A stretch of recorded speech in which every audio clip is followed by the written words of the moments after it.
தீ தீ தித்திக்கும் தீ. தீக்குள் விரலை வைத்தால் நந்தலாலா, உன்னை தீண்டும் இன்பம் தோன்றுதடா நந்தலாலா. பாரதியின் அற்புத கவிதை வரிகள் இது. குண்டலினி தீயின் இன்பத்தை உணர வைத்து அச்சுடரை உலகெங்கும் பரவச் செய்ய பெண்களுக்கு தீட்சை அளித்து ஞான ஆசிரியர் என்ற பொறுப்பையும் அளித்து ஆன்மீகத் துறையில் பெண்ணினத்திற்கு ஆக்கம் பெற ஊக்கம் அளித்தவர் நம் அருட்தந்தை அவர்கள்.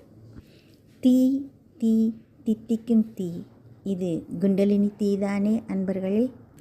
பெண்மைக்கு மதிப்பளித்த பாரதியும் பெண்ணினத்திற்கு சிறப்பு சேர்த்த நம் அருட்தந்தை அவர்களும் வாழ்க வளமுடன். கருத்துணர்த்தி கனல் மூட்டி கருவாம் ஞான குண்டலினி எனும் என் மெய் உணர்வு எழுப்பி குறித்தியனை அறிவித்த குருவே அன்பே.